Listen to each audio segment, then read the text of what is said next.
Welcome back, everyone. Today's video is going to be a little different because instead of going over a deck profile, I wanted to talk about a specific character. And that character is Koji Koda, a character released back in My Hero Academia Heroes Clash, who saw a little bit of play before they banned Crow and Frog Takedown, but I have a feeling this character might surge back into the spotlight. And that's mainly due to the Black Abyss series of cards that were released in My Hero Academia Girl Power, both sharing Chaos and Life with Koda. And I've got two deck lists here, one off of Chaos and one off of Life. I'm not going to go over them card for card, because I'll be here forever, but I do want to talk about what this character wants to do, how these new cards might help him, and what interesting tricks he has access to now. So I will leave the deck lists the links to both decks down in the description below if you want to check them out for yourself at a more leisurely pace. But yeah, so let's get into it. Koji Koda is a 1A student. He will have those traits, even though they're not printed on the card. This was back before they started putting traits on cards, and he's been retrofitted with 1A and student. He's a 6 hand size, 27 health character. He has form, commit, so during your turn you can commit him at any time that you could play, say, an attack or a foundation from your hand. You may play this form ability by turning him sideways. Draw one card for each ally attack and ally action in your card pool. That could be a lot of draw, as we'll see here in a little bit. He also has enhance, commit one foundation. Choose one ally card in your card pool. That card does not count towards progressive difficulty for the rest of the turn. So what Koda wants to do is string really, really wide. He wants to make put all your attacks in your card pool, turn your whole stage sideways to keep going, then commit Koda, draw a whole bunch more cards, and keep playing. He wants to build up and play one string that kills your rival. And I think the new Black Abyss cards really help with that. Like I said, they both share Chaos and Life. For Black Abyss, it goes to your momentum face up. Should it go to your momentum? It's a 5-low-6, pretty good stats. It says enhance if it deals damage. Your next check to play an attack, it's +1. When we're constantly making sure that things don't count towards progressive difficulty, that's a really strong ability. Because if our rival doesn't have any cards to block with anymore, this is going to hit, and we're going to get +1 to play our next card. And in your momentum, once per turn, it can give +X speed and +X damage to an attack. Once per turn, X being the number of Black Abyss you have in your momentum. So up to +4/+4 if you have all 4 of these in your momentum. Black Abyss Sabbath is good for using your momentum to guarantee your attacks hit, giving your next check to play a card +2 and your rival's next check to play a card -2. And as a 5/5, that's pretty not bad on its own. And like I said, when you're causing your own cards to not count towards progressive, that +2 to your check is going to go really far. We have Covert Black Ops Arms. This is the third of the Black Abyss cards that came out. If it's blocked as a static, so that means you don't have to activate it or anything, but if it's blocked, your next ally or weapon gets +1 speed and +1 damage for every 4 foundations in your rival's stage. If your rival's under deadlock, it's usually going to be floating around, they're usually going to float around 8 or 9, so this is +2/+2 on your next attack if they don't want to take this 6 damage. So that's pretty cool. And that is, aside from Command Pigeon Flock, which is Koda's own attack, it's a 4/5. As an enhance, you can build an ally foundation from your discard pile, which we can get into some ally foundations that you have access to. And then you can spend a momentum to give this attack +1 damage for each ally card in your card pool. When you are playing, 3 or 4 attacks, make all of them not count towards progressive difficulty, turn Koda sideways, draw 4 cards, and then play more attacks. Sure, you don't get to commit the foundation with Koda, because Koda's enhance isn't tenacious, but you could turn Pigeon Flock into a huge bomb if need be. Let's see if we have some ally foundations here. Mainly we have Friends of Animals. This is a really strong ally. You build this in. If it's committed during the enhanced step, the current attack gets +2 speed. And if it's committed, you can remove it while committed to add any ally attack in your discard pile to your momentum. You can put Black Abyss into your momentum. That's really solid. Or, if you don't need that, and you just need another card to pass checks, you can build it in with Command Pigeon Flock. Now, Chaos, both of these are going to be ally decks, obviously. So let's go into what changes with the Chaos deck. You're going to have access to cards like Big Freaking Explosion. Spend a momentum, mill 3, get a bunch of damage, 1 damage for each attack in your discard pile. That's pretty strong. That's going to make this a really big bomb. And if you mill any ally attacks, you can put them into your momentum with Friends of Animals if need be. You also have access to the Echo attack Double Trouble. So you could discard a card and draw a card as an enhance. It's a stun 1, so trying to make sure that your rival's losing resources to block with. And as an Echo, if you spend a momentum, you get to play this twice. Once when you play it, and once from your card pool. So really strong. And I have seen confirmations that if you select a card to not count towards progressive difficulty, like with the there's a Kurama card that allows you to flip it and choose, or commit it and choose an ally attack that does ally card that doesn't count towards progressive. If this is to flip, it does count as the same card, so it still doesn't count towards progressive difficulty. So 2 attacks, you only have to commit 1 foundation to make the whole card not count towards progressive difficulty. That's pretty solid. And then we have Giant Bite Detention. This is a combo attack with a attack and high attack. So it has to be attack, high attack, Giant Bite Detention, which seems difficult, but when you're constantly making things not count towards progressive, it can actually be pretty easy. And you've got Black Abyss Sabbath, you've got Big Freaking Explosion, you've got Command Pigeon Flock. Those are some really solid high attacks. And as a high attack, if you use the combo, it gets +3 speed and +3 damage. It becomes a 6 high 7. Really good to throw at the end of a string. And, as an added bonus, as an enhance, you can shuffle up to 3 other cards from either player's discard pile into their deck. Could be useful. And it's a stun 1. Really nice. So yeah, that is a pretty solid attack lineup there. Chaos also gives you... one thing that both of these decks is lacking is damage. You have Knott's Flask on Chaos, which you can commit for +3 damage if need be. Takoyaki can blow itself up to draw a card and give +2 or -2 damage. But I also like on Chaos City Rampage. This is going to be coming out of the new Godzilla decks. It's an action that says, while it's in your card pool, your attacks get 1 speed and 1 damage, which we need speed and damage. And as a form, so you play this as your first form, let's say, checks to play printed difficulty 5 or greater cards get +2 for the rest of the turn. 1, 2, 3, 4, 5. 5 of our attacks, so our Double Troubles and our Giant Bite Detentions are 4s. All our other attacks are printed difficulty 5. So this will be the only card that counts towards progressive difficulty if we're making our ally attacks not count. So we're playing these on 6s, and our checks get +2. So if we check a 5, that's a 7. So it's still pretty free. Unless you check a 3, and then in which case that's a 4. On a 6, you only commit 2 instead of 3. So that's pretty good, pretty good. You also get some cool damage boost stuff with incomparable size, monstrous aggression, which is a good way to destroy your committed foundations for speed and damage after you've committed them to make the attack not count. Unmatched Power can give your 5 difficulty moves +5 damage.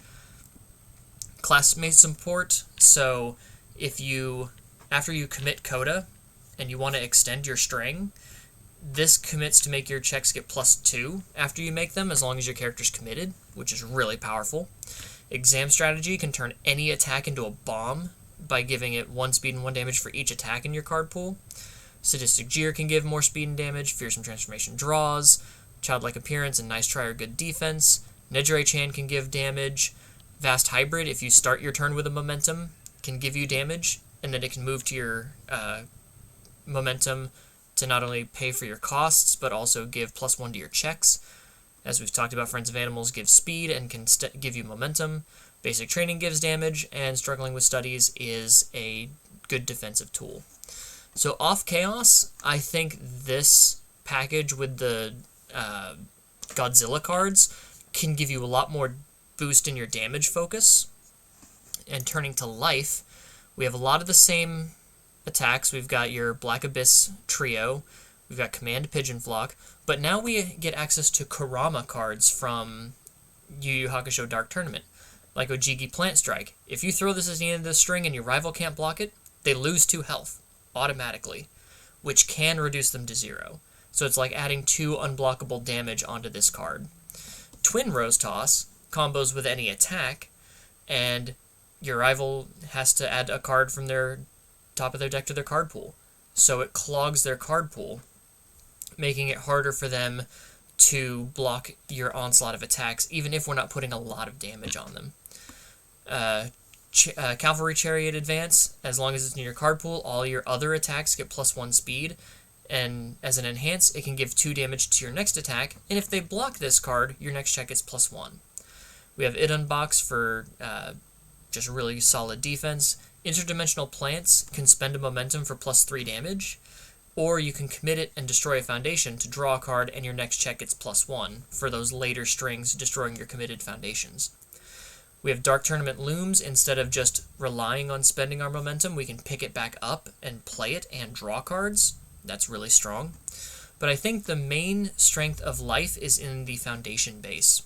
We have Refreshing Blend to ready, spend momentum to ready foundations, because we're going to be committing a lot of our foundations to make sure that our attacks don't count towards progressive difficulty. Steadfast Resolve can destroy our committed foundations for +1 damage. Curious About Quirks is just free draw. Classmate Support, again, after we've committed our character to draw a bunch of cards, these are now all online to give our checks +2. Defiant Stance. Once per turn, after we commit a Defiant Stance to pay a cost, we get to ready it. So for paying Koji Koda's cost, this turns each Defiant Stance into 2 foundations, which is incredible. So those are really strong. Again, we get Exam Strategy to turn our last attack into a huge bomb. Yoko Form says we can destroy it, and if there's an ally card in our card pool, ready a card that hasn't been readied this combat phase, or a foundation, I should say.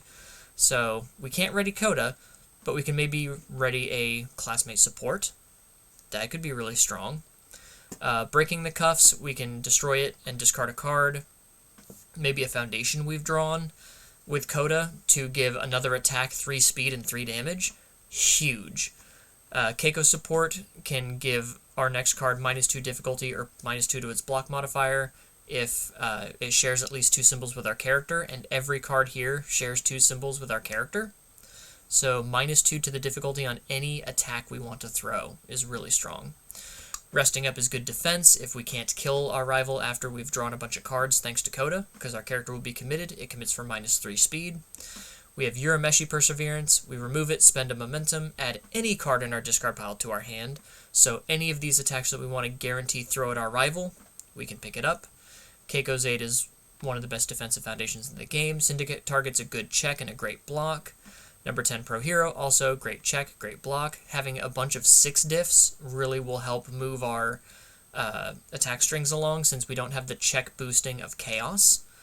Vast Strength is good defense. Nejire-chan's a bit of extra damage. Friends of Animals to gain that momentum and get extra speed if needed. And Heroic Assistance to ready cards after one of our cards has been committed due to a rival effect. So that can give us access to cards that we've committed on our turn, if need be, like the Keiko's Support, or if we had to commit a Keiko's Aid, or a Steadfast Resolve. So that could be really strong. And that is the main highlights of Koda. I really think this Black Abyss kit, and of course on Chaos, a bunch of the Godzilla stuff to boost your damage output, and then on Life, a lot of the foundations of like readying things with Refreshing Blend or Defiant Stance. You get check boosting thanks to Classmate Support. You get extra damage with Steadfast Resolve. And I think what changes between here, you do have on the Chaos a lot of cards that can boost themselves, like big freaking explosion, giant bite detention. But on life, you have Kurama's set, which focuses on, clogging your rival's card pool, dealing a bit of extra damage that they can't reduce. And I think life gives you a few better defensive options, like It Unbox and Keiko's Aid and Keiko's Support. So it kind of depends on what you want to do. Do you want to push all in on a string, hopefully turn 3, lead off with a City Rampage, and then just drop your opponent down with your Knots Flasks and your Vast Hybrids, your Unmatched Powers, things like that? Or do you want to play more defensive and throw smaller strings until you can get a couple of Black Abyss into your momentum and just stomp your rival in one big turn? I think these types of decks, you see I have like 23 attacks here, I have 22 attacks here. Normally I try to keep it about 20 attacks in my deck. Kind of like play the 1/3 to 2/3 ratio. But I think if you have the support for checking and some good draw support, I think you can afford to run more attacks since you want to string, and you're making all of your attacks not count towards progressive difficulty anyway, thanks to Koda's ability. So you're practically playing all of these 5s on 5s. So if you check a 3, you're only committing 2, but if you have check boosting, thanks to something like the Citywide Rampage, or the Classmate Support, or things like that, or Vast Hybrid to give your check +1 if you have it in your momentum, I think that will kind of balance itself out. You have your check boosting, and then you have your negating progressive difficulty. So I think, maybe I'm wrong. Maybe this Hermit doesn't know what he's talking about, but I would not be surprised to see people testing Koda at least locally, just to see what he's about. Because I have a feeling that a lot of these synergies are worth looking into. Haven't seen a lot of good things off of Good. I know he does get all of Kurama's stuff off of Good, but the Black Abyss set is just too good to pass up on both Chaos and Life, and I think both of those are way better symbols for him. But yeah, I kind of wanted to just get my thoughts down on Koji Koda, a character who I never really gave too much thought of.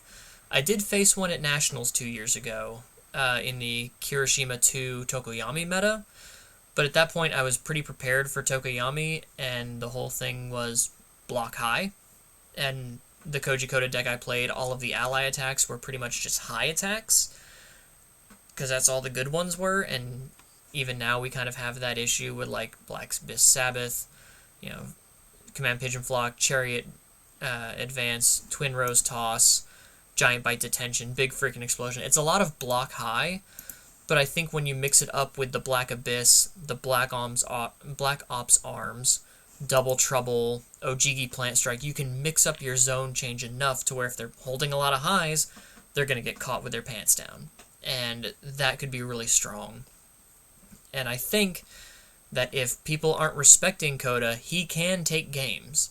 If you're just not expecting him to just run through you and play, 6 attacks just checking running 5s, it could happen. You never know. Especially, and that's why I like with the Defiant Stance and Refreshing Blend and other ways to ready your cards. It's crazy. If you can get a couple Defiant Stance down, you don't have to worry about the commit cost for Koda. It's really, really powerful. So, yeah. I think I've rambled on about this quiet boy enough. What do you guys think of Koda? Am I just seeing things, or do you guys kind of see what I'm seeing here? Do you think he's worth checking out at least on the local level? I know that's kind of where my designs are peaking right now, but I mean, I'm no Let's Talk UVS, I'm no Universus Academy, and I'm certainly no Tamron Cardwell. So I think this channel is going to be focused more towards the local level instead of the higher tier. I mean, I still am a hyper-competitive person, so I'll share what I'm working on. But I think, at least if you want a fun locals deck, I think Koda would be really cool to work around with. But yeah, if anyone else has tinkered with this animal boy, go ahead and let me know in the comments. I'd love to hear what you guys are working on. If you enjoyed this video, even though it was kind of more of an unhinged rant than my normal videos, please like the video, and if you're not subscribed yet and you're watching, please subscribe. I could use all the help I can get. And I will see you guys in the next one. Until then, take care, everyone.